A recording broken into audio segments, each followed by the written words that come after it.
saya ucapkan terima kasih buat eh, Akang Ece semua di sini yang sudah berkenan hadir ya sebelumnya gitu dan eh, bisa dibilang mungkin Kang Yungki mangga tiasa di suaranya di ini unmute biar ada temennya saya kalau ngomong sendiri Ya. suka grogi. Gitu. Nah, jadi memang warung KFP ini gitu ya kalau kalau mungkin Akang Ece sedikit diingatkan ya, memang sudah ada itu semenjak bulan apa ya, Januari atau Februari kemarin ya, karena kita secara agresif itu membuat sebuah webinar itu yang dilaksanakan kalau nggak salah 2 minggu atau mungkin sebulan sekali gitu. Dan ini memang diagendakan oleh eh, tim publikasi gitu kan untuk memfasilitasi acara ngumpul di KFP.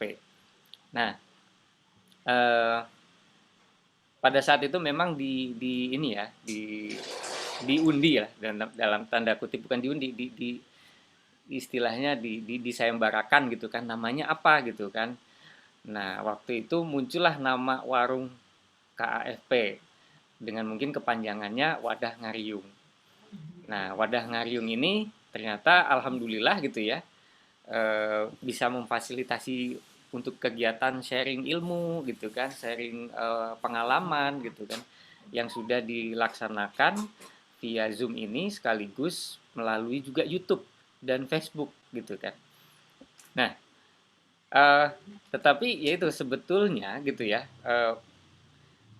karena memang simple ya acaranya kalau sempat disinggung oleh Kang Arya itu ini cuman ya wadah ngariung jadi sifatnya bisa nggak perlu formal gitu jadi kita bisa ngumpul gitu kan secara reguler lewat Zoom atau hanya sekedar nyimak aja karena mungkin lagi nyetir atau apa kita bisa lah nyalakan fasilitas dengan apa teknologi Zoom ini karena ini saya kira di zaman pandemi dan informasi seperti ini kita harus melek teknologi ya terutama untuk menyangkut informasi.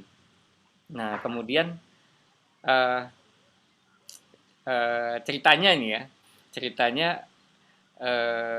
ini sifatnya spontan ya. Kang Yungki, mungkin ya sambil ngobrol-ngobrol ya Kang Yungki ya. Jadi pada saat Selasa kemarin ya Kang ya, gitu kan. Ya. Dulu memang kita sempat WA gitu kan. Ayo ketemu yuk gitu. Kapan kira-kira ada waktu untuk ketemu karena memang sempat terkendala juga karena PPKM dan lain hal gitu kan. Tapi akhirnya ketemu juga setelah saya selesai vaksin di Lebak Bulus, langsung saya disamperin sama Kang Yuki gitu kan. Dibawa ke Kang Lewi ya, di tempatnya itu Lewi Organik gitu. Disitulah kita ada obrolan gitu. Ada obrolan mengenai eh, pentingnya untuk eh, istilahnya mengumpulkan gitu kan warga KFP gitu kan dan sharing gitu kan tetapi tidak hanya menyangkut apa ya kalau saya pikir di saat pandemi seperti ini mungkin kita kayak terdistraksi dengan hal-hal eh, yang bisa dibilang ya seperti kayak COVID segala macam gitu ya yang mungkin ya cukup lelah juga kita menghadapi itu tapi di sisi lain eh, saya ketemu dengan Kang Yuki ini yang ternyata memiliki pandangan-pandangan yang luar biasa gitu mengenai ekonomi, mengenai koperasi ya gitu. Nah, disitulah akhirnya ngobrol, Kang, sebenarnya teh istilah warung, wadah ngariung teh, ya sebenarnya warung gitu ya. Kalau kita ngobrol aja datang obrolan warung itu kan kurang lebih hal-hal yang istilahnya apa sih yang bisa kita jual harusnya ya. Jadi kalau misalnya kita punya produk atau punya apa gitu kan, harusnya kita bisa memunculkan atau menunjukkan itu gitu kan sebagai ya tentunya kebanggaan kita sebagai keluarga alumni Fakultas Pertanian gitu.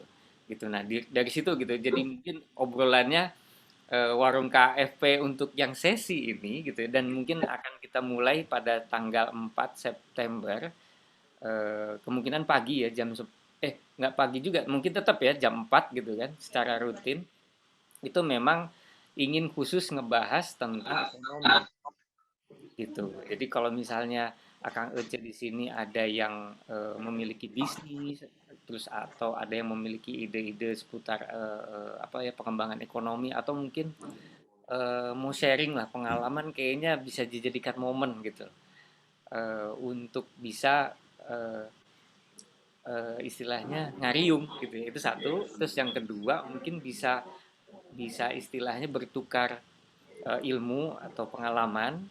Terus yang ketiga mungkin ada hasil yang sifatnya konkret gitu ya. Bisa jadi mungkin setelah ngobrol atau apa bisa ketemu gitu secara langsung, seperti saya ketemu sama Kang Yuki terus ngobrolkan, wah ini bisa dijadikan bisnis apa gitu dan lain-lain seperti itu. Ini maaf ya kalau penjelasan saya suka agak belibet karena biasanya memang saya di belakang kamera ya, saya agak susah ini untuk bisa ada di depan depan ini ya sebagai MC karena memang bukan itu basicnya saya. Oke, mungkin sebelumnya ini saya juga lupa memperkenalkan diri ya. Saya Eri Muhtar, saya angkatan 2000 di Jelas KFP. dulu nih, Ya, 2000 sampai kapan, terus sambung lagi, udah jelas. biar jelas ya. Udah jelas. Aduh, Kameranya itu harus kalau dibahas terbuka. ceritanya bakal panjang seperti di mobil, Kang. Tapi Iya, yang jelas, alhamdulillah saya lulusnya itu 2012.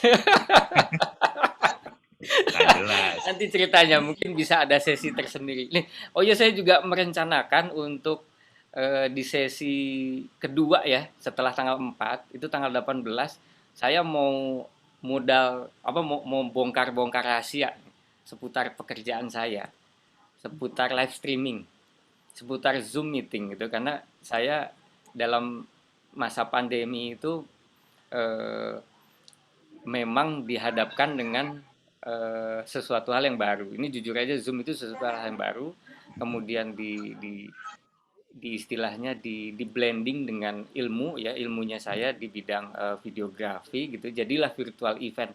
Nah, di situ mungkin tanggal 18 saya mau cerita gitu kan. Saya tuh kalau mau bikin virtual event tuh seperti apa sih, alatnya apa.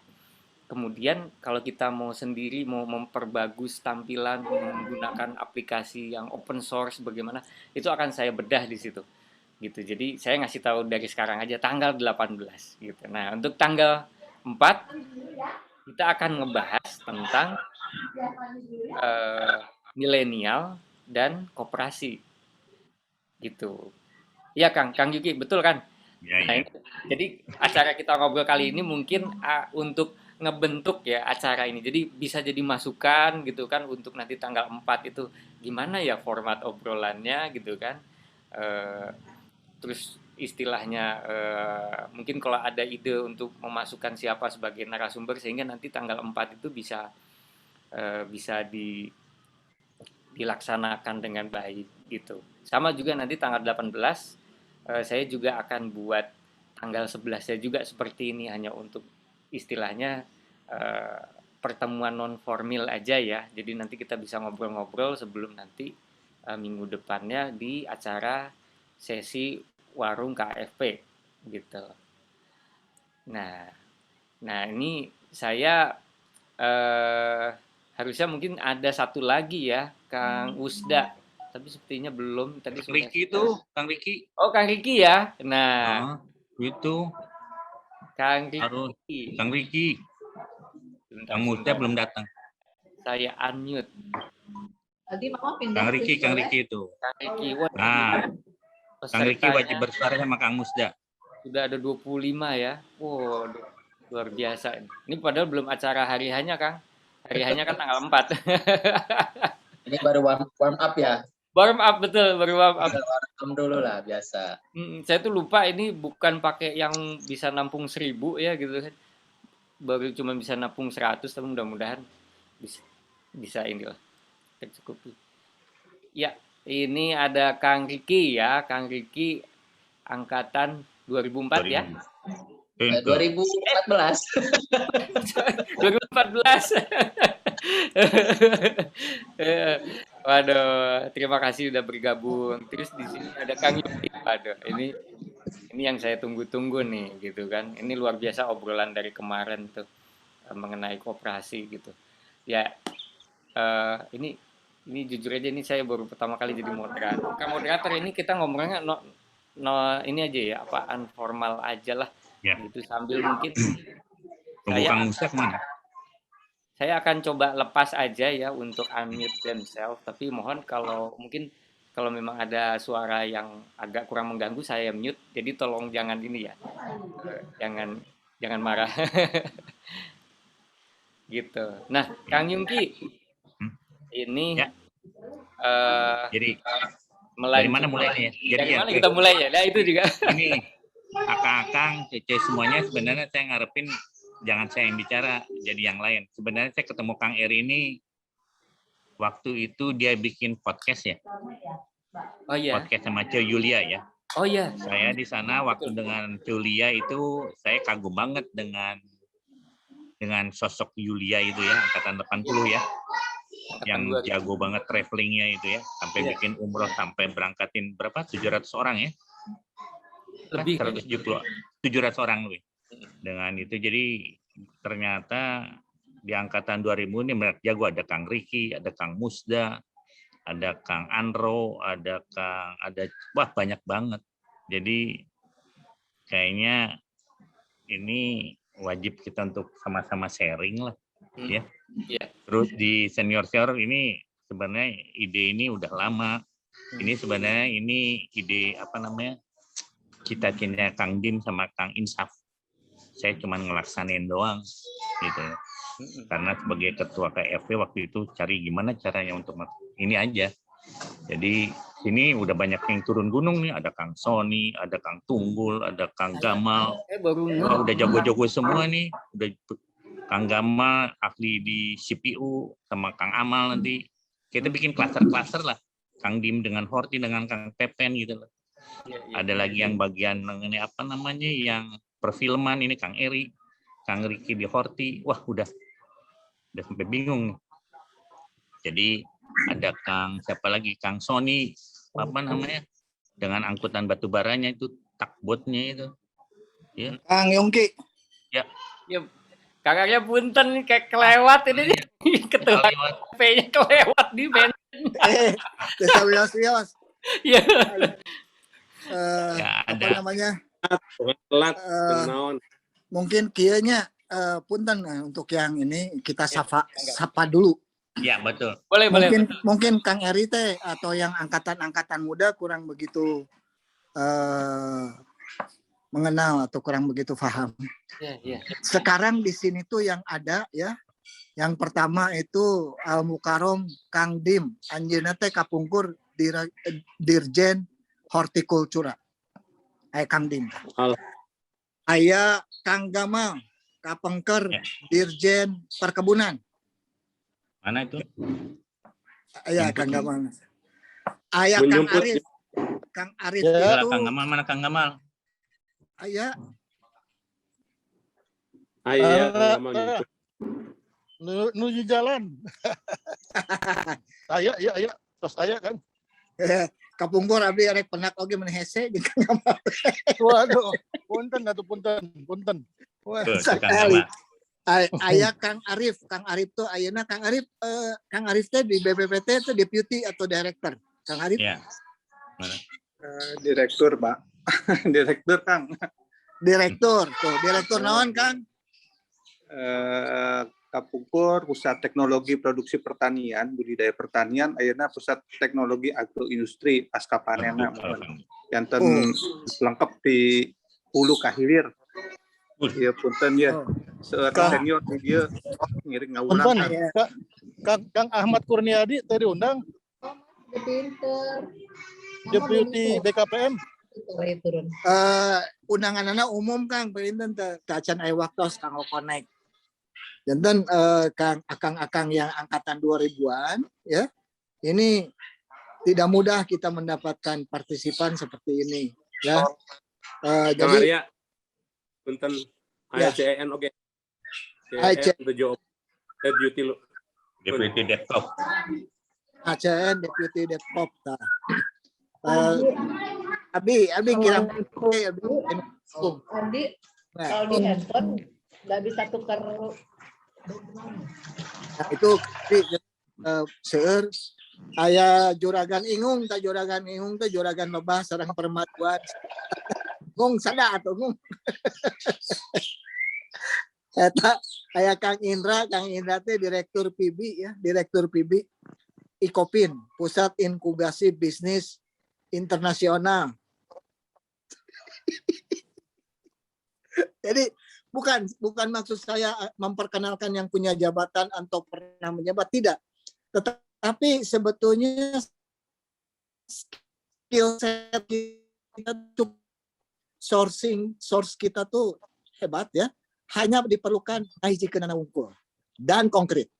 Ya, konkret. Artinya misalnya gini, nanti tanggal 30 September sampai 3 Oktober ada Lewis Market Collect. KFP dipasihan gratis 1 lapak kasahan nu bade ngeusina. Apa yang diisinya? Kalau diisinya hanya jualan sayur mah itu mah bukan Universitas Unpad, bukan Fakultas Pertanian. Tapi harus ada teknologi di samping itu ya. Apa gitu yang sesuatu yang harus dimanfaatkan karena itu akan ketemu buyer dari mana-mana gitu ya. Jadi mudah-mudahan sekarang bisa ditentukan, dibikin PIC-nya siapa gitunya, anu menjadi breakthrough. Jangan sampai nanti Bukalapak keluarga alumni Fakultas Pertanian sama dengan petani biasa ya. Toh terus ada seperti misalnya Kak Arif misalnya kalau boleh ada teknologi sederhana yang bisa ini kan tampilkan aja gitu ya. Tenanawan lah gitu. Oh, apa gitu tah. Mangga Kang Dim, Kang Gama, Kang Yongki, CN, Dewi, Kang Ingung, saha Kang Acai. Sok punten anu teu absen ku abdi da seueur gitunya. Aya Kang Kutil, Kang Dodi Ganjar, mangga diekeun di nanti dikerucutkan lah kita mau ngapain ya. Koperasi kumaha, apakah mau jadi wacana doang atau mau dijadikan sok dijantankan gitu tah. Terus terang saya di KFP itu amat sangat banyak kekurangannya, jadi tolong dikasih input, dikasih kritik, dan apalagi kalau dikasih support ya, itu alhamdulillah support ini sudah banyak banget gitu ya. Tapi mungkin dengan support yang lebih banyak itu akan lebih hebat lagi. Nuhun. Assalamualaikum warahmatullahi wabarakatuh. Waalaikumsalam warahmatullahi wabarakatuh. Waduh, hatur nuhun Kang Arya lah. Ya itu tadi kelewat juga, memang kita harus ada perkenalannya dulu. Terima kasih Kang Arya. Nah, kita tadi lanjut lagi ke Kang Yungki. Punten tadi kepotong mungkin ya. Jadi tadi itu yang helm yang itu coplok. Ya. Yang hitam. Ya. Terus dilem. Nah, Kang Yuki, kita lanjut ya, lagi Kang. Gitu. Ini mungkin masih sebenarnya masih ngebahas soal yang obrolan, masih lanjutannya soal obrolan yang dari Lewis Organic itu. Jadi ceritanya saya di ini ya istilahnya di apa ya, saya dapat sharing ilmu dari Kang Yungki ini terkait koperasi gitu ya. Ini sebenarnya saya dengar wacana koperasi ini udah cukup sering ya, tapi nggak yang disampaikan Kang Yungki. Bahkan sebelumnya saya sempat ikut sama pengajian RSDI, ini juga ada ya pembahasannya ya. Ya Kang Dim ya, kita sempat ada webinar juga waktu itu dengan Bapak Burhanuddin ya dan Kiai siapa itu, jadi Nurjaman. Nah, Nurjaman ya. Jadi terkait koperasi syariah ya Pak ya. Iya. Nah, itu boleh saya jelaskan dikit, Kang Eri? Oh boleh silakan. Jadi waktu itu memang komunitas relasi sains dan Islam yang saya Asuh Hmm. membuat webinar yang Kang Burhanuddin Abdullah menjadi narasumbernya dengan Kiai Haji Nuruzaman. Kang Burhan kita udah kenal semua sebagai Rektor Ekopin sekarang, sebelumnya adalah Gubernur Bank Indonesia, sebelumnya juga Menko Perekonomian. Iya. Itu angkatan berapa ya? 64 berapa ya? 67. Angkatan senior lah pokoknya. Iya. Nah, kemudian Kiai Nuruzaman itu alumni IPB, tapi dia menjadi kiai juga.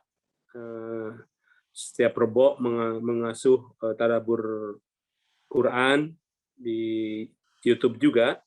Kemudian duduk di MUI sebagai Komisi Pemberdayaan Ekonomi Umat. Jadi nyambung itu karena jadi membahas koperasi, dan sekarang kita sudah membentuk grup WA yang Kang Yungki, CEN juga ikut di situ. Judulnya rencana tindak lanjut dari webinar itu. Jadi mungkin bagus kalau kita bersinergi. Itu poinnya itu aja. Kalau kita bersinergi untuk melanjutkan ide-ide itu. Ya. Terima kasih. Ya, karena saya juga menyerap dari paparan webinar tersebut, memang koperasi ini memiliki kekuatan untuk memberdayakan ekonomi umat ya. Ini sangat luar biasa sekali ya. Nah, tapi kalau secara praktisnya, saya tuh baru tercerahkan nih dengan adanya Kang Yungki ini ngobrol kemarin di Lewis Organik ini. Karena apa ya? Saya sampai saya kalau mungkin Kang coba di unmute coba. Biar ngobrol sama Kang juga. Ya saya mau ngejelasin obrolan kemarin, tapi saya agak ini juga ya kurang menguasai masalah itu. Tapi saya melihat kalau ternyata ya, baik kita punya gitu kan dari saving ya, dari tabungan kita gitu ya, itu ternyata dari tahun ke tahun itu mengalami penggerusan gitu ya. Itu tuh sebenarnya kita kayak dirampok gitu ya, tanpa kita sadari nilainya itu berkurang gitu. Dan itu baru saya ya nggak tahu ya, saya memang bukan orang ekonomi ya gitu. Saya seorang artis videografer gitu ya, fotografer, yang tiba-tiba saya dikasih lihat begitu, oh iya ya kok betul juga gitu kan, bahwa kita tuh memiliki uang itu ternyata nilainya itu tidak bisa ini ya tidak fix gitu loh, karena mungkin tergerus oleh nilai inflasi gitu kan, belum oleh nilai tukar gitu kan. Kemudian kalaupun kita mengharapkan dari tabungan, itu ditanya sama Kang Yuki, ini kapan kayanya gitu kan, kapan kita bisa masuk ke kuadran di mana kita tidak lagi istilahnya sebagai atau terlibat secara langsung gitu ya untuk proses mendapatkan untuk proses ekonomi itu. Jadi kalau Kang Yuki jelaskan ada beberapa kuadran ya, mungkin diambil dari bukunya Robert Kiyosaki itu, bahwa ada beberapa kuadran gitu kan, dan kuadran dengan nilai ekonomi paling tinggi itu sebenarnya di sisi investor gitu kan. Nah, disitulah saya juga mau berinvestasi, juga berpikir gitu, karena saya juga punya perusahaan ya, saya dilibatkan dalam sebuah perusahaan. Di situ juga permasalahan pun sama gitu kan, mengenai permodalan gitu kan, investasi yang ternyata butuhnya tuh besar. Jadi saya tuh dihadapkan kalau investasi itu nilainya selalu besar. Nah, pada saat ngobrol sama Kang Lewi ternyata enggak juga gitu ya. Investasi itu ternyata bisa dimulai dari yang terkecil ya, gitu kan. Nah itu gimana Kang, coba Kang? Kok saya dari tadi ngomong kayaknya mulai muter-muter ya. Atau mungkin ada yang ditunjukin lah gitu, biar jadi sebenarnya di sini. Ya saya udah, kalau di grup Kang Dim saya juga suka ini. Jadi sebenarnya itu kita coba lihat kemarin ya apa ya. Jadi susah kita kalau menceritakan kalau nggak lihat tabelnya. Jadi gini, kesimpulannya bahwa kalau kita itu umpamanya bermain di tidak berpindah dari berdasarkan Robert Kiyosaki dari kuadran E dan S ke kuadran B dan I, ya akhirnya kita akan apa ya, akan merasakan bahwa apa yang kita kerjakan itu apa ya, tidak, nilai uangnya tidak seberapa gitu. Karena apa? Karena contohnya coba aja pikirkan sama kita sekarang bahwa dengan deposito 3%, potong PPh 15%, netnya 2,45, terus ditambah inflasi 3% minus kita. Gitu loh. Jadi ini yang kita coba pikirin. Sekarang kalau kita mulai kita bergerak berusaha, yaitu kita coba pikirin di mana. Ya kan, sebenarnya banyak alumni yang udah potensial, punya kemampuan, pengalamannya seperti Kang Sony di Takbot, seperti Kang Gamal punya jaringan di mana di kelapa sawit ya Kang Gamal, terus Kang Dim juga mungkin di di sektor yang lain. Nah ini yang potensi ini. Terus sudah gitu lagi saya perhatikan di angkatan 90 sampai 2000 ini terjadi lag nih antara, contohnya dia memproduk barang, dia lempar ke supplier, dibayarin 45 hari, udah mulai tuh. Kayak Kang Riki udah mulai nggak mau masuk ke sana.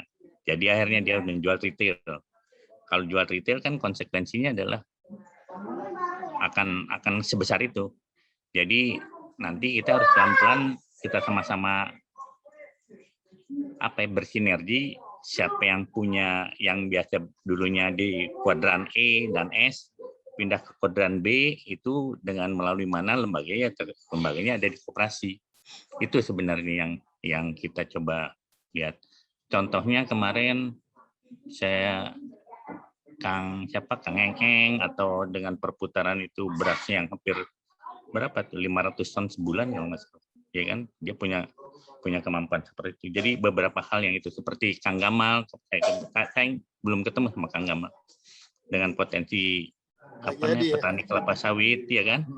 Itu kan apapun bisa dapat, pasti ada dapat. Saya simpel banget gitu ya. Saya selalu bicara sama Kang Abdullah. Itu kasus kacang Garuda, bukan orang pertanian, tapi Kang Kacang Garuda itu menguasai semua produk dari mulai ekspor sampai ke sukrok. Cuman dari kacang diolah, nggak ditanam, nggak diolah doang, di roasting, udah. Jadi wah, go public. Ini yang kita mungkin ada Kang Ari, mungkin dengan teknologi BPPT-nya kita coba ambil aja tuh minta tolong ke Kang Ari, gimana nih teknologi kita jadi followernya Kacang Garuda minimal, atau followernya itu tuh Kang Gamal pupuk apa gitu di grupnya petani pir ya, pupuk apalagi sekarang kan pupuk organik, pupuk pabrikan agak susah ya Kang Gamal ya. Iya susah. Nah sekarang kan mau nggak mau kita harus cari alternatifnya kan, organik kan. Ya. Nah seperti itu. Jadi Kang Gamal yang tahu mungkin yang jaringannya kemana, cara masuknya itu loh. Ya. Jadi seperti Kang Dim dengan pengalamannya di Horti pasti ada celahnya, pasti ada celah. Ya kita ini yang di sektor orang-orang yang di swasta yang coba masuk di sana. Kalau umpam permodalan nanti kita duduk sama-sama loh. Ya kan? Duduk sama-sama, karena saya perhatikan di situ, sayang nanti mungkin tanggal 11 lah. Payout rasionya kan gede.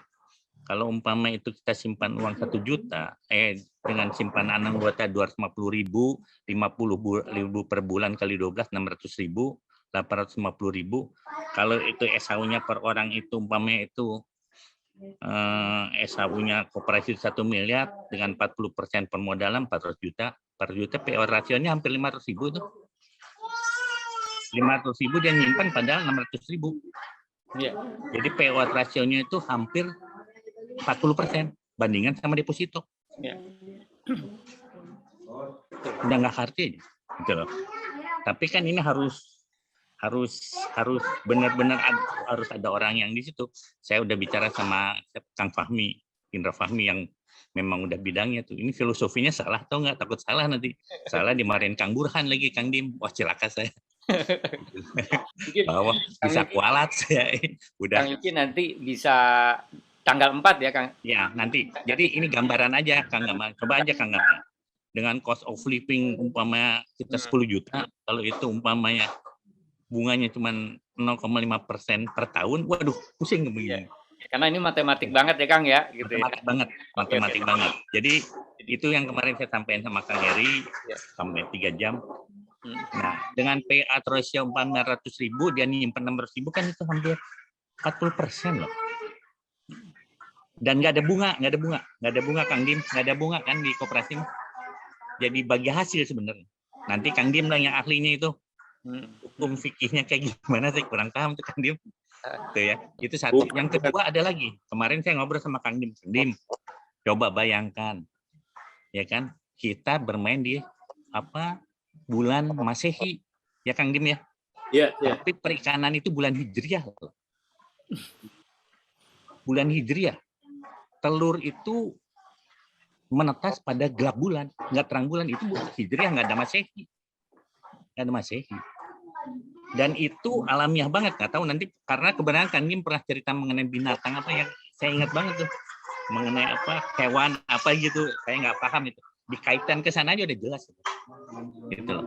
Dan itu ikan itu ada masa tenggang waktu, tidak bisa bertelur. Jadi alamiah banget Kang. Jadi nggak bisa diforsir terus gitu. Nah seperti ini kan ada Kang Dim, ada Kang Gama, ada Kang Denny, ada Kang Tata juga loh. Kenapa Kang? Kang Tata Ismail. Kang Tata Ismail. Tinggal itu duduk sebentar, mungkin 3 jam udah kelihatan itu mappingnya udah sebentar banget gitu. Ada Kang Ari di mana di BPPT. Ya kan, jadi sebenarnya biarlah kelompok yang teknokrat ada di sana, kita ngambil kelebihan dari mereka gitu. Kita juga punya kekurangan di sektor itu aja. Jadi sebenarnya kalau umpama cerita pensiunan udah kita punya hitungan sendiri tuh Kang Dim sama Kang Gama. Berapa jadi itu seperti itu. Jadi kita coba naikin minimal 1 itu. Kedua, saya kemarin cerita sama Kang Eri, coba bayangkan rumah siapa gitu. Saya punya gambaran dari Hitung Desem, itu saya sampaikan sama Kang Eri, bahwa aset itu secara laba rugi harus positif. Kalau dia negatif itu liability, di mana juga. Jadi rumah itu liability, bukan aset. Itu yang pengertian ekonomi seperti itu. Ya mudah-mudahan dengan ini pada turun gunung semua, kita Kang Eri harus kita bikin segera mungkin mappingnya seperti apa tanggal 11 sehingga mereka nanti kelompok yang E sama S bikin cluster, kelompok I gimana, kelompok B gimana itu. Saya aja kemarin ngobrol sama Kang Eri, cerita mengenai teknologi media itu antara karakter orang bermain di Instagram, di Facebook, di TikTok, sama Twitter itu berbeda-beda. Itu seperti itu. Itu mungkin Kang Dim, Kang Gama, Kang CEN, Kang Ari. Saya jadi sungkan nih sama Kang Ari karena di BPP itu masih aktif teknologinya. Jadi kayaknya kita perlu dengar dari Kang Ari dulu nih. Teknologi apa yang kita bisa ambil peluangnya sehingga kita tahu gitu. Saya cuma cita-cita kepengen jadi followernya Kacang Garuda aja cukup. Jadi follower Kacang Garuda loh Kang Gamal. Coba bayangin dari Sukro itu jualnya udah kacangnya kecil, bumbunya itunya gede terigu gede, ya kan? Tapi dibeli orang, tapi di kampung. Tapi yang ekspor dibeli juga sama orang di luar tuh gitu. Seperti itu Kang Dim. Jadi baru dari 1 kacang loh Kang, dia nggak nanam loh Kang Dim. Kang. Jadi dia mempergunakan potensi itu. Itu yang kita minimal saya bilang sama Kang Abdullah dari dari teknologi hasil bekas Kang Abdullah itu 20 tahun di kacang Garuda. Jadi dia pasti tahu kelebihan kekurangannya Garuda Pro.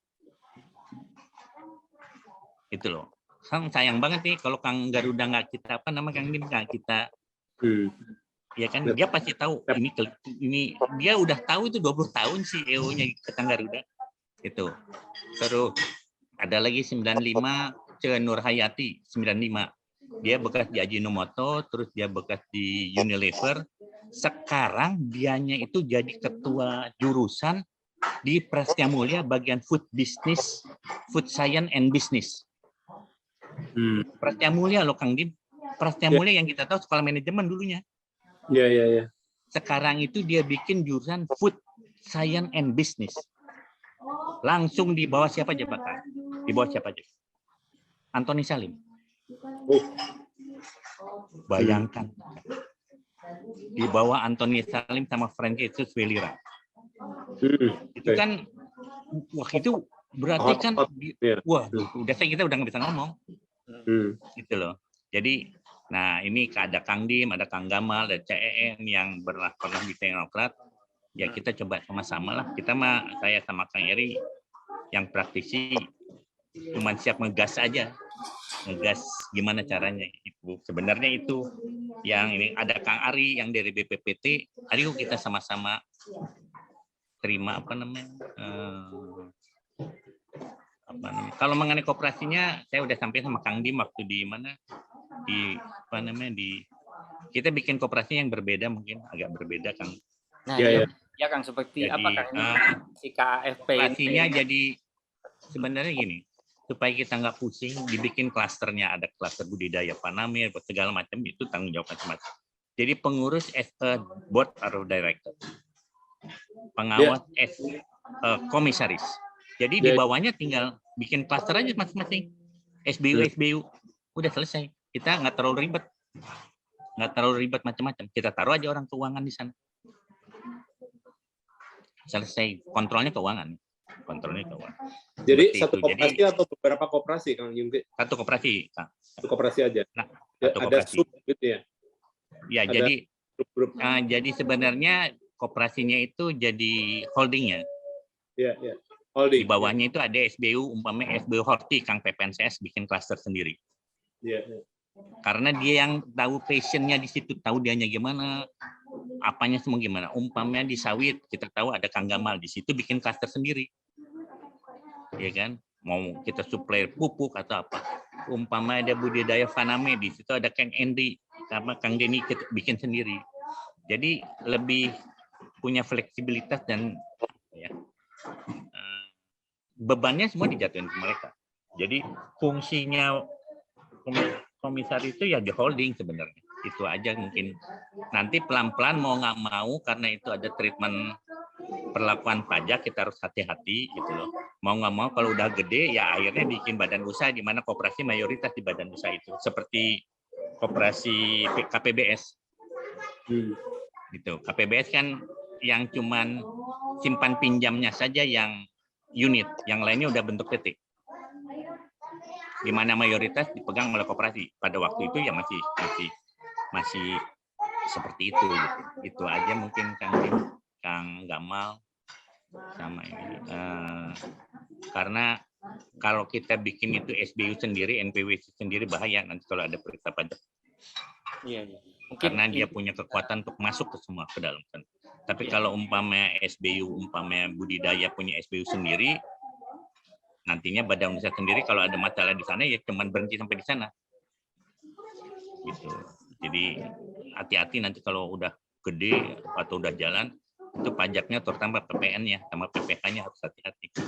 Itu aja mungkin. Banyaklah Kang potensi itu. Ada lagi potensi yang contohnya gini, kemarin saya ngobrol sama Kang Eri. Siapa sangka kalau umpamanya ada siapa gitu Kang apa gitu punya tempat di ya kita nggak usah pikirin siapalah dianya, tapi memang mereka seperti itu. Ya, ini ada lagi yang menarik. Sekarang orang bukan lagi konsentrasi ke produksi sebenarnya. Sekarang itu udah point of payment. Seperti contohnya Indomaret sama Alfamart itu dengan 16.000 dia punya point of payment 16.000 outlet, punya tenant itu pelanggannya kita bayar beli tol, beli bayar leasing, bayar segala lewat Indomaret, lewat Alfamart. Ya. Bayangkan saya punya kejadian kemarin saya sampaikan sama Kang Eri, saya punya toko itu umpamanya omsetnya asumsinya itu 400, tapi rekening koren saya 1 miliar. Berarti ada 600 juta transaksi non toko. Itu orang bayar tol, bayar leasing, bayar kereta api, itu di situ. Itu kan udah teknologi sama potensi pasar. Saya pikir Kang Gamal dengan petaninya, Kang, kita punya potensi ke sana lah sebenarnya. Sayang aja dulu waktu 98 kita ngarepin masjid jadi situ, tapi karena waktu itu masih ada iya daun tidak karena masa transisi, jadi akhirnya menjadi cita-cita lagi gitu. Itu aja mungkin. Saya pikir potensi fakultas gede lah, Kang. Bukan apa-apa. Sangat besar potensi itu. Karena saya udah mulai masuk nih angkatan 2099. Ada Kang Sony itu. Kalau Kang Sony itu tahunnya Sony 75, kalau cerita batubara, wah itu Kang Sony. Takbot batubara itu Kang Sony 75 sama Kang Hamid. Gitu. Jadi setelah saya baca-baca, lama-lama ketahuan nih punya potensi. Saya cuma ngejalanin cita-cita Kang Dim sama Kang Insaf lah, bahwa KFW itu harus punya apa? Supaya nggak jadi bebannya berat, punya badan usaha sendiri lah gitu Kang Dim ya. Iya. Apalagi sekarang kan mencari ketua aja dengan beban biaya yang begitu besar, pada dorong-dorong nih sekarang. Untung aja Kang Arya masih sanggup kedorong ke depan. Itu aja Kang Dim, ke kakak-kakang semuanya. Saya prinsipnya banyak potensi. Contohnya simpel banget. Ya nanti pelan-pelan mungkin kita harus pakai tabel. Nanti saya mau sama Kang Eri bikin tabelnya. Kalau sekarang kan belum kelihatan seperti cerita PE ratio seperti apa. Ya kan, seperti nilai uang. Contohnya gini aja Kang Dim atau Kang Gamal. Gula itu tahun 99 harganya 1.250. Sekarang 12.500.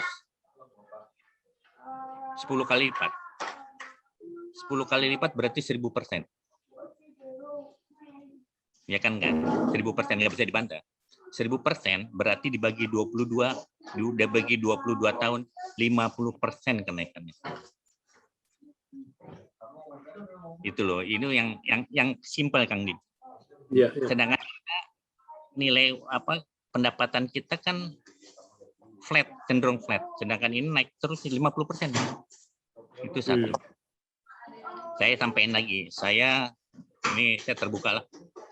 Pada waktu 99 ada kejadian Bank Bukopin, itu perlu uang 50 miliar.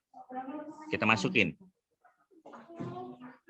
Pada waktu kami keluar, koperasi kami keluar, itu dia menerima selama 22 tahun 2 triliun. Berarti kenaikannya hampir 4.000%. Aduh, gimana dong? 4.000% Kang Dim ya, 40 kali lipat. 4.000% bagi 22 tahun, 200% Kang. Setahun. Saya udah kasih ke Kang Eri itu.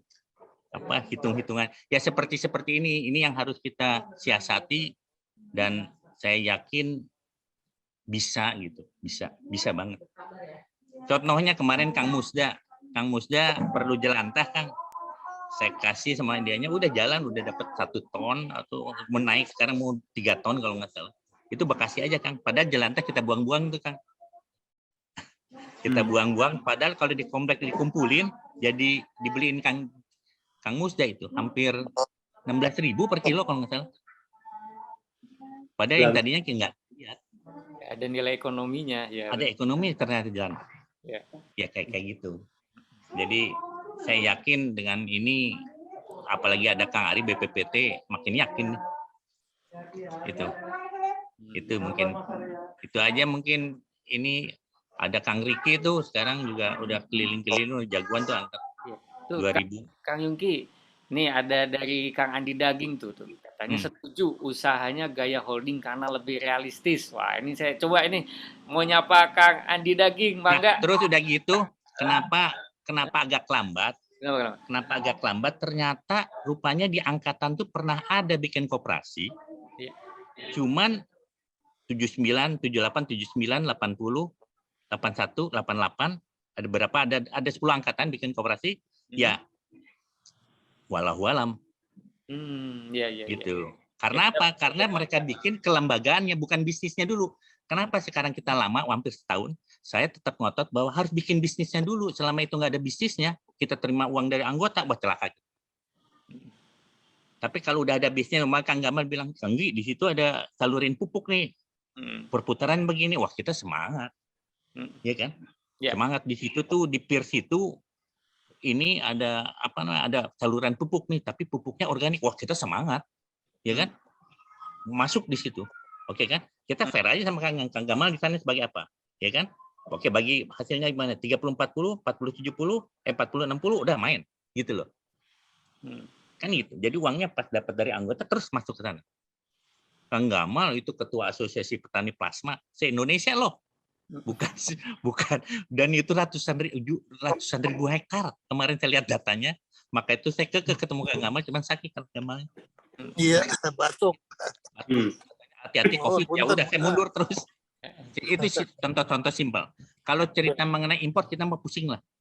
Tutup tadi cerita Kang Dim, tutup cabai apa pusing, udah buang itu, pusing. Nggak usah dipikirin, biarin aja itu mainan orang dosa. Iya kan? Nanti kalau saya cerita, ya kan, selama itu produk pertanian tidak dikuasai negara, itu jadi renteng ekonomi. Ya. Muncul oligarki, plutokrasi, kleptokrasi.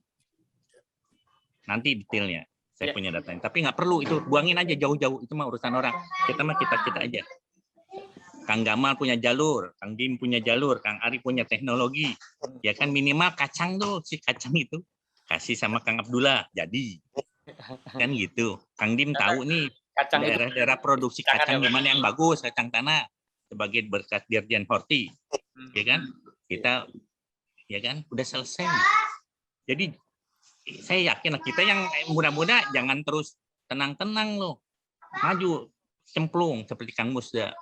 Jalan teh aja dikejar sama Kang Musda. Ini contoh-contoh apa namanya potensi Kang Gamal, Kang Dim, TEN, Kang Ari. Mereka jago-jagoan lah. Kalau kita mungkin udah sepuh-sepuh gitu.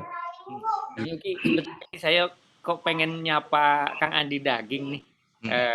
Kang Andi Daging. Apa kabar Kang Damang?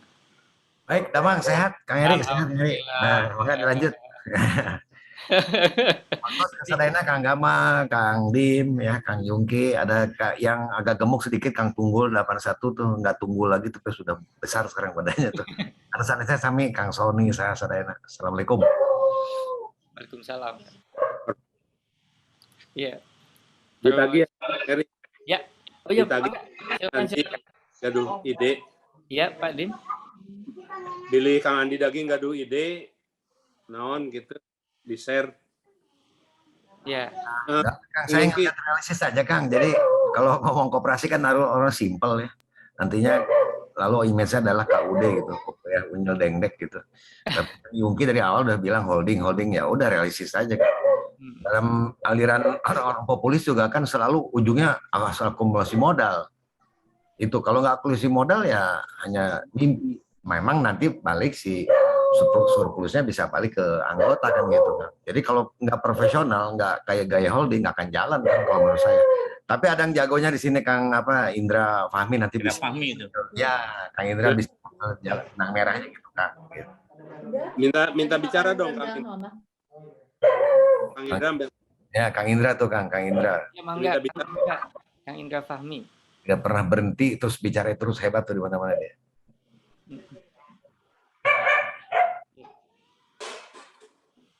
Tapi ini ngomong-ngomong untuk anak muda ya, milenial yang sekarang nih.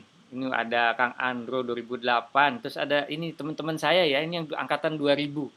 Ada Dodi Ganjar dan Niko. Ini dua-duanya bisnismen.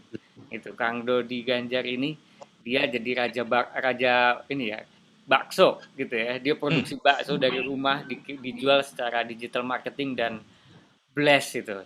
Itu mungkin nantilah ada satu waktu bisa share tips-tipsnya gimana bisa jualan lewat digital marketing karena Kang Dodi ini sebelumnya sempat kalau nggak salah di public relationnya Telkomsel gitu ya, dan dia tuh certified apa gitu, kayaknya dia harus nantilah harus bisa sharing nih, wajib ya Kang Dodi.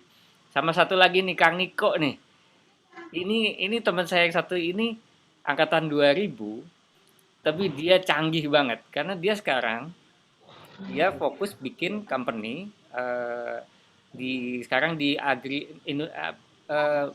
tentang ini drone spraying di apa Nusa Indonesia. Jadi sekarang sudah punya beberapa armada untuk usaha penyemprotan spraying dengan menggunakan drone gitu. Itu udah kesebar ya, ada di Sumatera, di Jawa Timur, di Kalimantan. Proyeknya banyak nih gitu kan.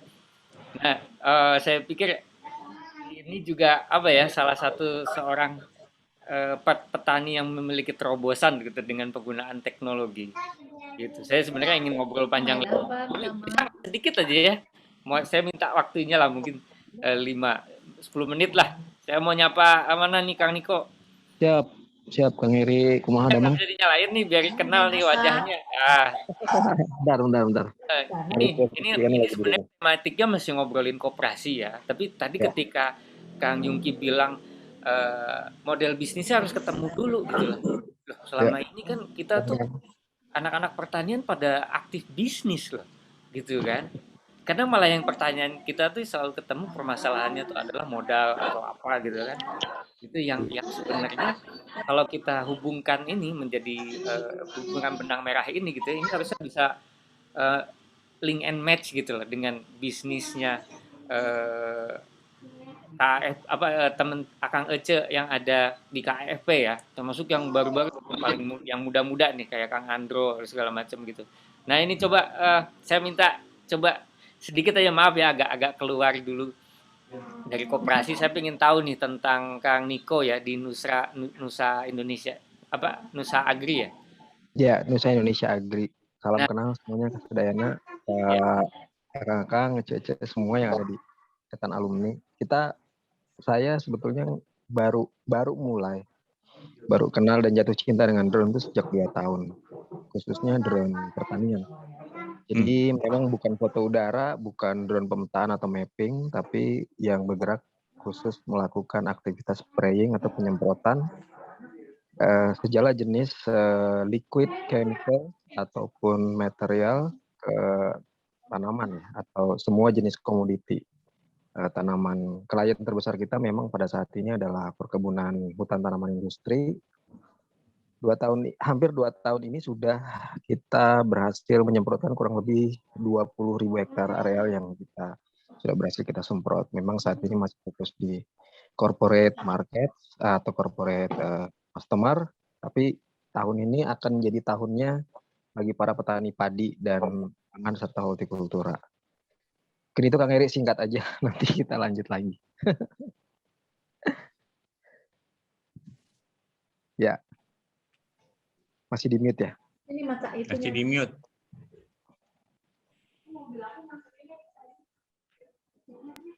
Sorry. Kang Niko.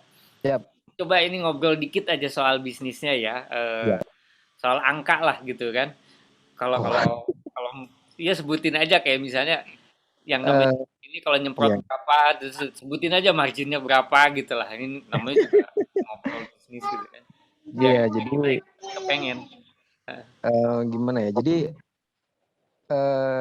jasa drone spraying ini sebetulnya harganya rata-rata sama dengan harga perbandingan tenaga kerja manual dengan menggunakan knapsack sprayer. Sama.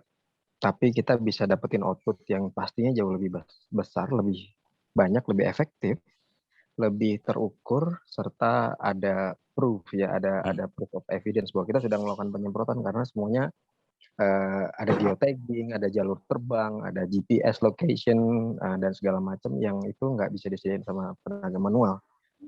Jadi kalau kita misal di Sumatera gitu ya, di daerah transmigrasi Palembang gitu, kalau mereka semprot padi 1 hektar biasanya 4 orang karena sawahnya pasang surut dan tergenang setinggi setengah lutut misalnya ya. Jadi outputnya rendah. Itu mereka bayar misalnya 250.000 per hektar. Maka sebetulnya ongkosnya juga sama ke kita 250.000 per hektar. Tapi mereka mah sampai habis setengah hari, kita hanya kurang lebih 10 menit gitu Kang Eri. Kira-kira begitu Kang Eri. Iya. Mantap. Belum ya itu kalau kita ngomongin soal labor itu kan biayanya selalu naik ya, sedangkan yang masak robot ini bisa Selalu turun ya, tiap tahun pasti akan ada penyusutan. Jadi sebetulnya tahun kedua sudah mulai hampir 80%. Nah, gua nanya nih pertanyaan terakhir nih. Profitnya bisa dapat berapa tuh dari bisnis kayak gitu? Cerita aja deh. Kalau profit kita 8 bulan udah break even. Jadi selebihnya hanya untuk maintain unit sama mempertahankan pekerjaan gitu. Oke. Nanti ya kita bahas ya kalau di sesi warung KFP yang mungkin khusus untuk tentang teknologi ya. Nah ini saya kembali ke operasi nih, gitu karena lebih bagus ini Kang Eri. Itu ada Kang Tunggul, kita lihat potensi-potensi masing-masing. Oh iya. Ada Kang Tunggul itu lebahnya jagoan banget. Nah, boleh. Saya terakhir tuh pengen jualan madu sebetulnya, pakai kemasan sendiri gitu kan. Karena memang saya sih percaya kalau bisa bikin premium, harganya bisa masuk ke kelas-kelas yang VVIP gitu kan. Kebetulan marketnya ada. Nah ini kebetulan ada Kang Tunggul ya. Saya mau coba sapa sambil coba Kang, sharing coba. Kang ini produknya apa? Waduh, mangga biasa. Terima kasih ya Kang Akan, Mas Oce, semua yang terhormat. Saya basicnya pertanian tapi bekerja di kehutanan. Jadi bertolak belakang, tidak punya teman, tidak ada rekan di sana sendiri, single fighter di sana. Ya, itulah. Ditugaskan untuk pengembangan perlebahan di Perhutani dari mulai kegiatan penyuluhannya, pendidikan, diklat sampai mengembangkan mendevelop produk. Mungkin akan pernah dengar, pernah kenal namanya merek madu Perhutani. Ya, itu produknya tidak ada di mana-mana tapi omsetnya tahun 2000 berapa kemarin 2020 sudah mencapai 12 M itu. Tingkat pendapatannya cukup besar. Ya, jadi saya dari tahun 90 sampai tahun 2006 saya ditempatkan di perlebahan, kemudian 2006 sampai 2017 dikembalikan di core bisnis Perhutani di bidang kayu, perencanaan, pemeliharaan hutan, pemasaran dan lain sebagainya. Terus saja diputar di situ. Tahun 2017 dikembalikan lagi ke madu untuk mendevelop lagi madu Perhutani supaya lebih eksis. Sekarang sudah eksis merek madu Perhutani, hanya terus dipegang ke anak perusahaan. Itu saja kalian saya. Jadi lebah itu ada yang lebah di Indonesia yang dikenal itu lebah hutan, kemudian lebah hutan yang liar yang hanya diburu madunya, kemudian lebah budidaya. Lebah budidaya itu ada lebah yang produktif untuk menghasilkan madu, Apis mellifera, kemudian lebah yang ada di masyarakat itu Apis cerana yang disebut nyiruan. Kemudian ada lagi yang lagi tren sekarang adalah lebah tanpa sengat. Lebah tanpa sengat itu stingless bee. Jenisnya trigona, itu sangat mudah sekali dibudidayakan dan madunya harganya sangat mahal sekali. Di harga dasar itu 150.000 per kilo. Itu sangat susah mendapatkan itu tanpa sengat. Jadi biasanya kecil-kecil disebutnya ketul, Sunda sebut ketul kecil. Nah, itu. Saya sejak kenal madu sampai sekarang sudah puluhan tahun minum madu, alhamdulillah tetap sehat, semangat dan masih bisa motor-motoran jarak 100 km sampai ke ujung genteng, saya naik motor-motoran sampai ke pantai Sindang Barang Cianjur, saya naik motor-motoran gitu. Masih tetap sehat, masih kuat karena madu terus saya konsumsi udah puluhan tahun. Bapak saya pun juga demikian, saya suplai, ibu bapak saya suplai. Bapak sudah hampir 90 tahun. Masih tetap sehat, masih bisa berjalan ke masjid sehari 5 kali subuh setiap saat. Jalan-jalan ke masjid tiap hari 200 meter, 1 kilo lah. Masih tetap sehat semuanya orang tua saya. Itu mungkin saya mensupport di bidang kesehatan saja, bahwa kita kembali ke produk-produk natural. Oh ya, banyak peternak madu yang nakal sekarang ini karena memang apa namanya, musim pembungaan kurang baik, cuaca juga kurang baik, sehingga banyak madu yang betul-betul tidak memenuhi syarat untuk dikonsumsi sebetulnya tahun-tahun belakangan ini. Itu saja. Mungkin saya akan nanti kalau memang ada yang lebih sesi yang lebih dalam, saya akan mengupas tentang bagaimana madu yang baik dan benar untuk dikonsumsi sehari-hari supaya kita tetap sehat, jangan terjerumus dengan madu palsu yang malah menjadikan kita menjadi penyakit buat kita. Terima kasih. Wah, luar biasa. Iya, Kang Tunggul, saya tuh suka suka terkecoh ya dengan jujur aja saya nggak tahu gitu antara madu asli sama madu palsu gitu kan. Terus khasiatnya juga bagaimana, mungkin kayaknya nanti ada satu sesi gitu ya yang memang akan ngupas ini, karena kita semua tahu kalau madu itu makanan super ya. Jadi makanan sekaligus obat juga gitu. Nah, ini mumpung lagi pandemi juga kayaknya, wah ini harus sharing-sharing nih soal madu gitu kan. Dan mungkin Akang bisa kasih kontak gitu di Saya chat. kena COVID 5 hari sembuh. Sekeluarga saya kena semuanya. Dengan hisap kayu putih, pure kayu putih ya, bukan kayu putih yang beredar di pasaran. Pure kayu putih saya hisap terus, kemudian madu saya tambah dosisnya, 5 hari sudah sehat lagi. Sudah bukan sehat penuh, tapi sudah berangsur-angsur pulih semua. Padahal saya komorbid juga, pasang ring ada 4, istri saya operasi besar juga, pengangkatan peranakan, diangkat sudah operasi besar. Tapi alhamdulillah semuanya sehat semuanya. 6 hari 7 hari udah mulai sehat kembali. Berkat madu, saya yakin karena saya rajin konsumsi madu, maka mungkin itulah salah satu faktor saya lebih kuat menghadapi COVID kemarin. Oke. Oke, Kang Tunggul, ada pertanyaan nih.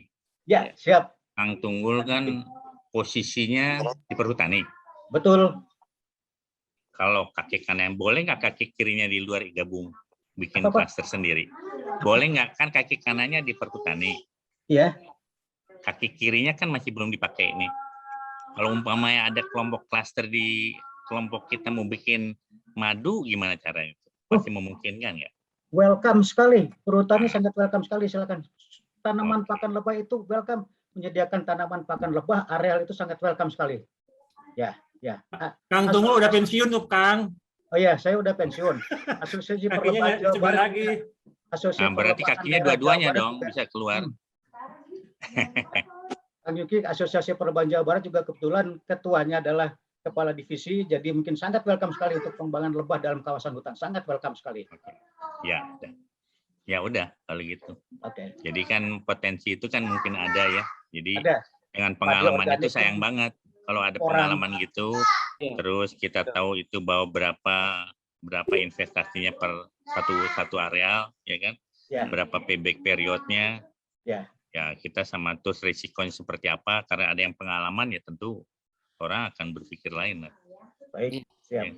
Makanya kita tunggu lah Kang Tunggul. Ya, bukan hanya lebah saja. Coret-coretannya, nah kita tunggu nanti dengan senang hati, mudah-mudahan Kang Tunggul jadi pimpinan klaster lebah nanti. Amin, terima kasih. Klaster lebah, betul. Iya, klaster lebah. Iya kan, kenapa nggak mungkin? Semuanya mungkin. Mungkin kita bisa bikin yang di mana, yang di Arjasari mungkin, daripada nganggur begitu.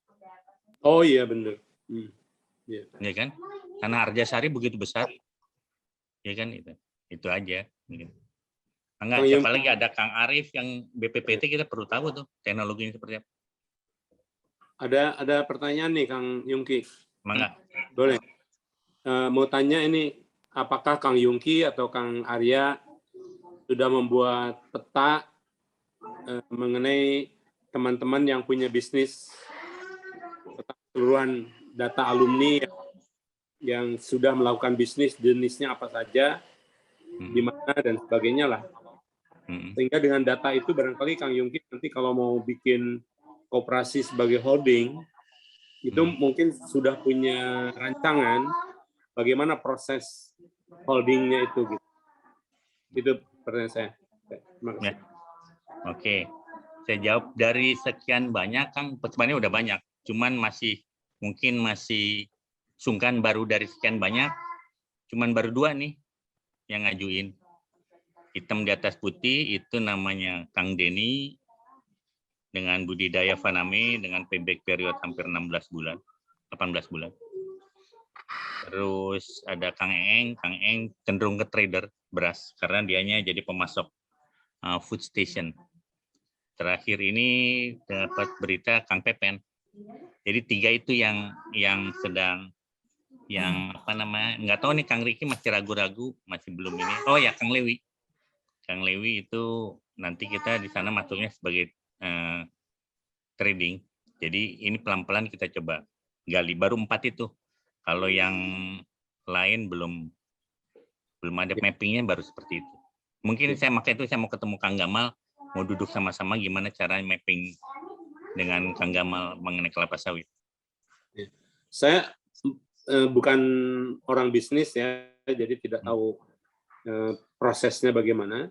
Tapi barangkali kalau dipetakan saja dulu, di datanya dikumpulkan, kemudian dari situ barangkali oleh orang-orang yang punya pengalaman bisnis, terutama yang bikin holding company, itu barangkali bisa dibuat satu rancangan yang ditawarkan kepada pelaku-pelaku bisnis itu. Kita bergabung dalam satu holding dengan komitmen seperti ini, janji bagi usaha seperti ini.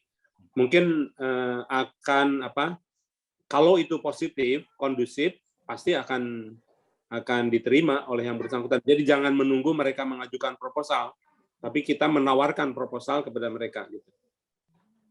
Barangkali ya, ini mah pikiran liar seorang yang tidak berpengalaman ini.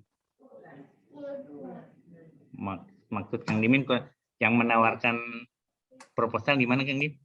Jadi justru Kang Yungki sebagai inisiator koperasi punya rancangan bagaimana holding itu dibentuk. Oh iya. Tapi ini berdasarkan data yang ada gitu kan. Jadi mungkin Kang Eeng yang punya keahlian trading beras kan perlu supply berasnya. Perlu mungkin retailnya juga kan. Perlu mitra retailernya. Nah ini barangkali itu harus dipetakan dulu gitu sebelumnya. Iya, mangga. Gitu barangkali. Iya. Nah ini yang detail baru budidaya Faname, Kang Eng sama Kang Pepen belum, Kang Riki masih ragu-ragu, nggak tahu nih Kang Riki. Jadi baru 2 itu yang ini nanti saya pelan-pelan saya coba petain pelan-pelan mengenai trading di retailnya seperti apa. Kalau Kang Riki udah mau masuk, teman mungkin masih sibuk jadi karena kakinya masih jadi karyawan, jadi belum full seperti Kang Eng jadi profesional di bisnismen di sektor itu aja. Jadi memang pelan-pelan kita. Kalau udah udah hitam di atas putih baru berani. Izin Kang. Mangga. Punten abdi jamin. Abdi sapagodos sareng Kang Dim teh. Saleresna mah pemetaan sedang berjalan ya. Kumari kan aya wag oge petani paperta Unpad eta cemeta di dinya. Mungkin ini tidak sesuai dengan teori ya. Menurut saya bagaimana kalau misalnya dibikinkan aja dulu wadahnya koperasi. Nanti setelah ada koperasi itu nanti kan akan dipaparkan. Ini ada unit bisnis ataupun klaster apa, silahkan. Nanti yang tertarik ke sana silahkan. Nanti masing-masing katakanlah lead-nya gitu ya, itu akan presentasikan bahwa kalau di tempat beliau itu ROI-nya berapa gitu. Tempat ini gimana gitu. Jadi kalau misalnya ini menurut pendapat saya ya, yang tentu belum tentu benar. Koperasina diajegeun heula walaupun tata tete keneh tapi wadahna tos aya, legalna tos aya, nambeder. Kumargi abdi mah teu paham kerumitan bagaimana mendirikan koperasi. Saya melihat simpelnya, sok atuh kumaha naon anu prayogi, daftarkeun legalna kumaha, pendirina saha, penasihat pengurusnya saha, sanes kantena didarkeun we kumargi pami kieu mah wacana ieu teh tos sataun kapengker.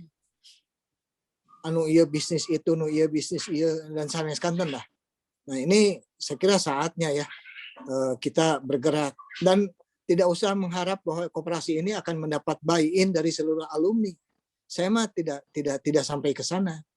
Karena kalau kita bicara dengan millennials, mereka itu bukan bicara soal dapat untung dari usaha, tapi mereka dapat untungnya dari buat startup lalu dijual. Visinya udah berbeda lagi sama kita. Ya, kita ada beberapa orang-orang yang seperti begitu, bikin gitu perusahaan, valuasinya naik, lalu mencari venture capital, jadi. Nah itu saya kira menurut saya koperasi ini tidak usah, mungkin saya terlalu keras atau kasar ya, tidak usah bermimpi 100% ideal. Nanti by the time, by the process, kita akan belajar bagaimana improvement. Itu menurut saya, maka pemetaan harus dan sedang berjalan saya kira. Tapi kalau legalnya sudah ada, mungkin semangatnya juga lain. Nuhun Kang. Ya, baik Kang Arya, terima kasih, ini masukannya sangat bagus sekali.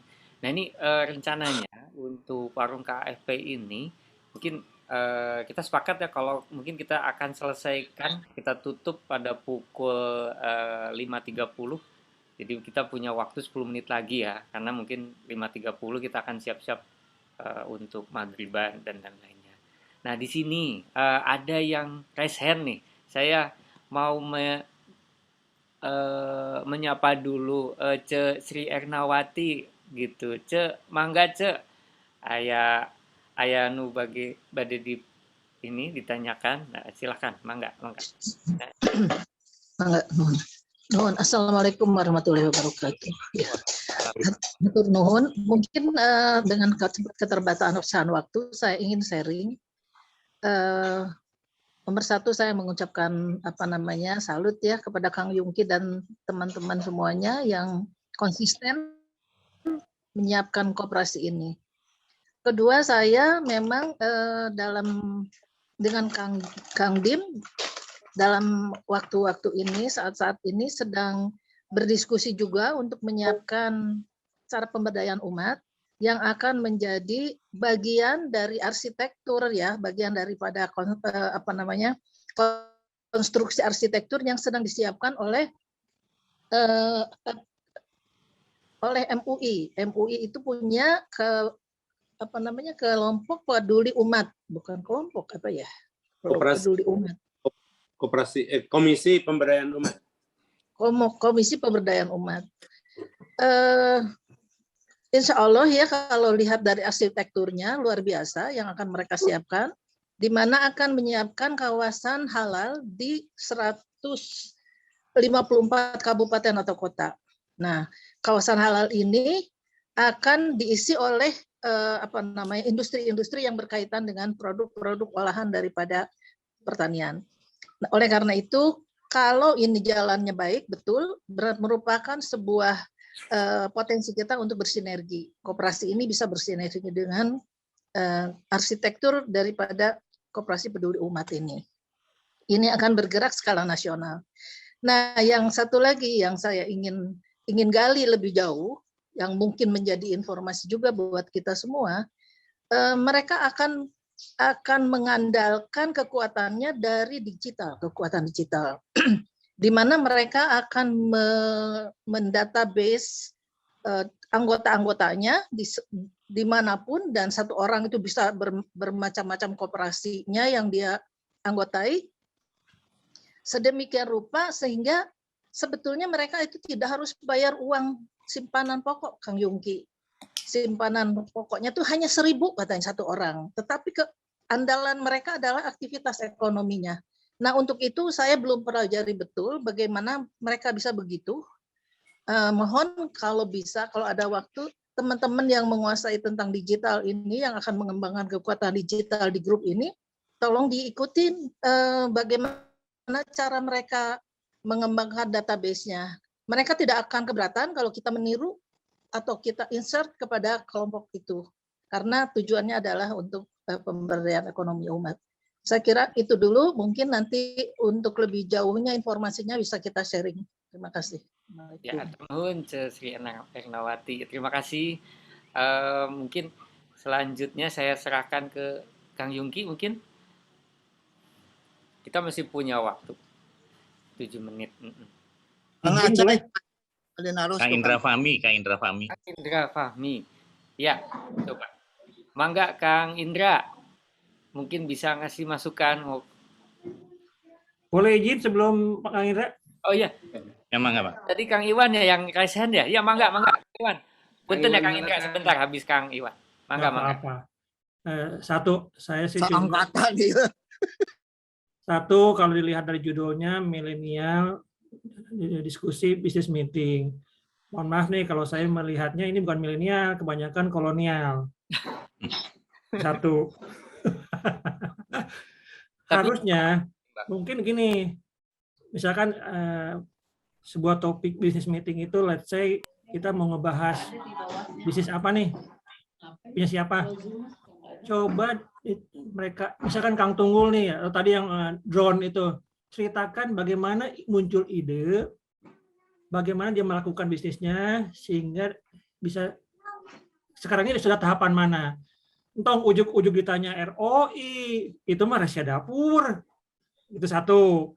Kenapa saya tanya begini? Ini adalah kalau di sini milenialnya banyak, ini menjadi inspirasi untuk mendapatkan sebuah ide bisnis itu dari mana? Bagaimana menjadikannya? Nanti pun mungkin kalau perlu kita undang teman-teman dari psikologi untuk mengetes kita ini cocok nggak jadi pengusaha? Nggak semua orang cocok. Oke, saya punya pengalaman yang menarik waktu itu sama Kang Tunggul. 5 orang sarjana pertanian, laki-laki, jualan nasi goreng. Idenya bagus, berani. Begitu datang pembeli cantik, nggak ada yang berani menyapa. Gimana mau jualan? Satu. Nah, ini mungkin ide-ide kecil begini. Kenapa tadi saya chatting di grup Kang Tunggul sebelum masuk pertani ngapain dulu? Dia punya sejarah. Setelah nasi goreng itu dia keliling dengan mobil baknya. Bawa-bawa madu sarang. Nah, itu yang membuat mungkin dia sampai sekarang jiwa usahanya tetap kental walaupun ada di pertani. Nah, ini mungkin sharing-sharing seperti inilah yang dibutuhkan oleh teman-teman milenial. Memang tadi sudah mulai muncul tuh soal digital. Kita akan berbeda dengan teman-teman yang muda-muda ini. Contoh, apakah iya jualannya dengan pola-pola yang sekarang? Oke. Mungkin itu dulu yang mungkin kalau mau sharing soal milenial dan bisnis meeting. Soal mau jadi koperasi, soal jadi holding, itu next step-nya. Karena kalau sel-sel di bawahnya nggak ada, mohon maaf nih Kang Yungki, kalau saya lihat yang Kang Yungki sebutkan, Kang Pepen itu PT Bimandiri, dia sudah relatif established sekian lama dengan supply ke supermarketnya. Nah, Kang Riki saya tahu kenapa bisa ragu-ragu. Kalau yang saya tahu Kang Eeng itu kalau nggak salah dia punya juga memasukkan beras ke yang di Jatinegara itu apa namanya? Food station.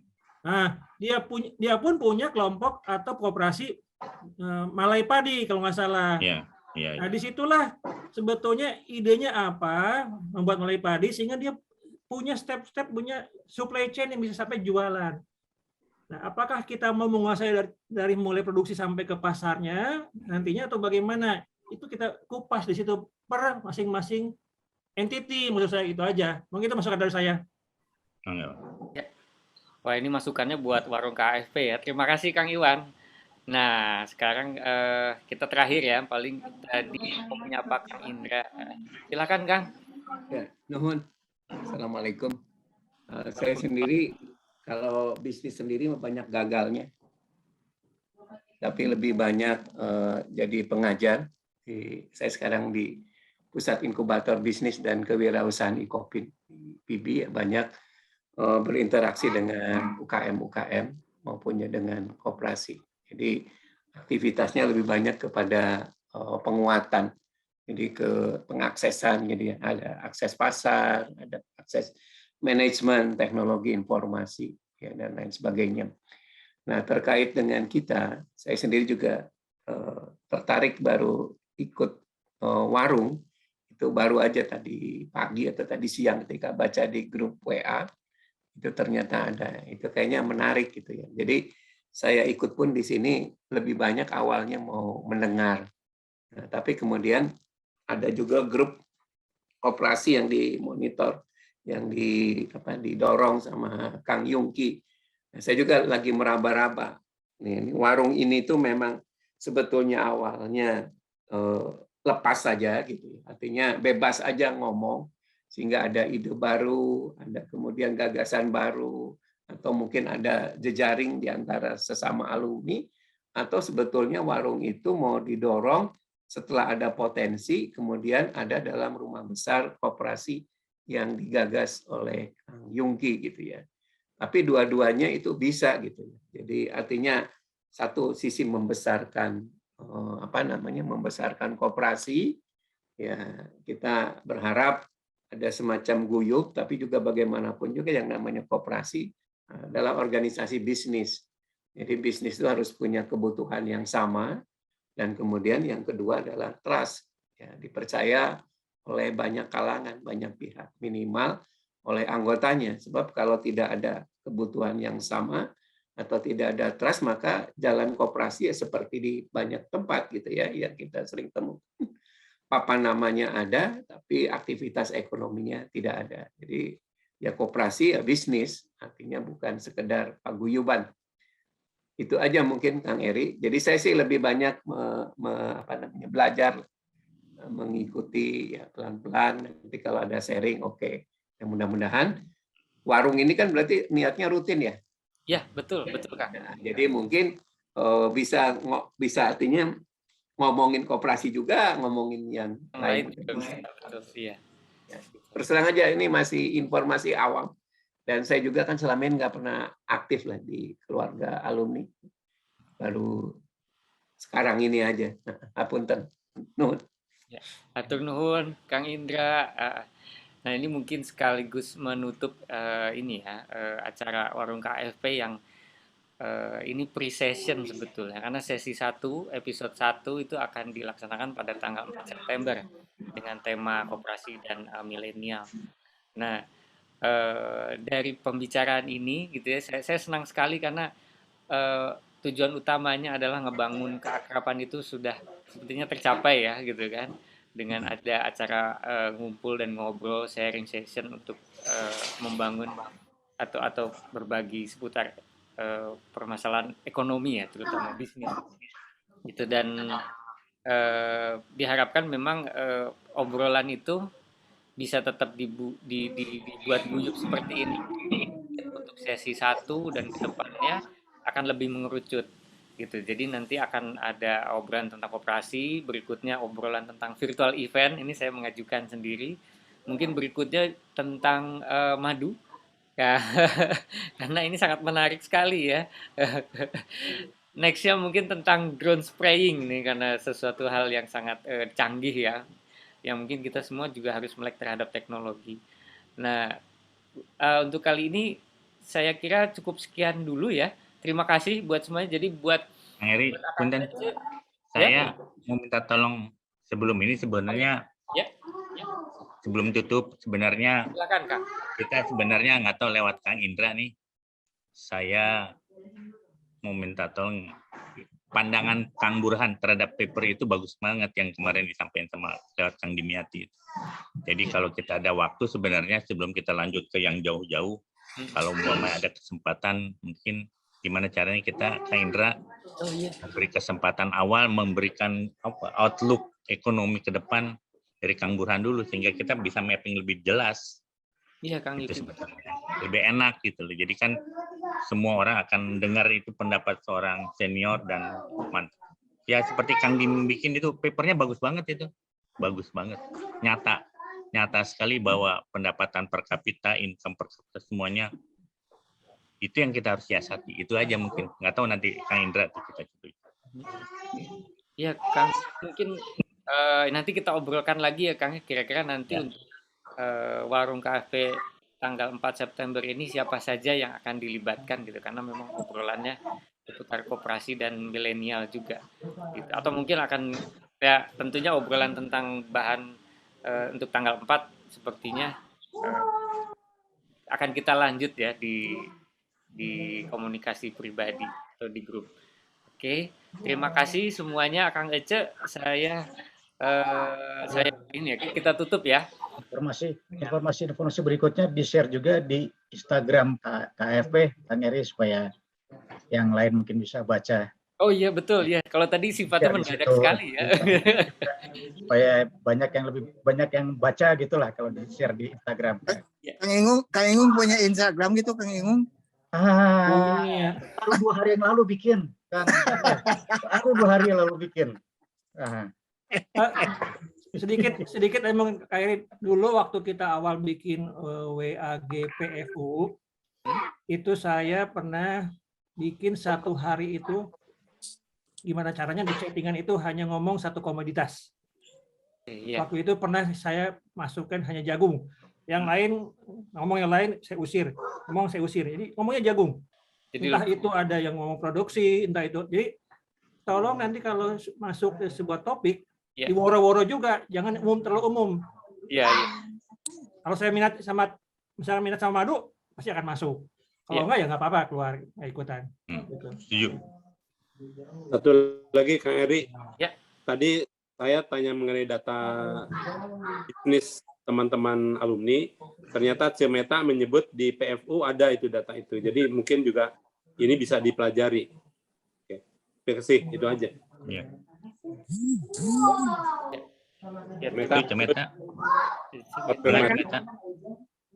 Ya, mungkin tadi menambahkan data sebetulnya Kang Iwan itu udah banyak sekali Kang Iwan ya database teman-teman Kang Ece alumni. Kalau nggak salah lebih dari 50 orang itu ada di Kang Riki database sama di kalau saya lihat sih cukup detail. Jadi kegiatannya apa, kapasitasnya berapa dan sebagainya di mana. Jadi mungkin bisa jadi bahan data awal ya untuk kemudian nanti kita tawarkan bergabung di koperasi. Itu yang usaha. Jadi kan rencananya memang koperasi ini akan dibawa ke koperasi produsen. Kenapa? Karena koperasi produksi ya. Kenapa? Karena memang pelaku usahanya kita sebagian besar di produksi dengan beragam komoditi.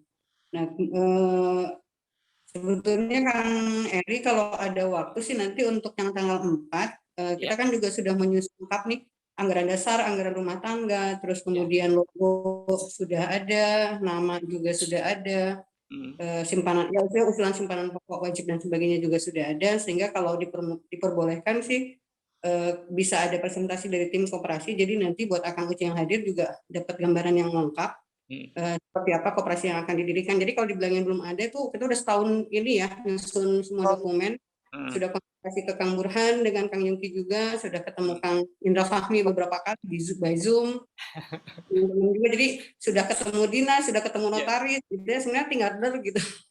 Ya mungkin nanti ya harapannya mudah-mudahan dengan sosialisasi nanti di tanggal 4 itu juga jadi banyak Akang Uci yang tahu dan juga bisa memberikan masukan apakah nanti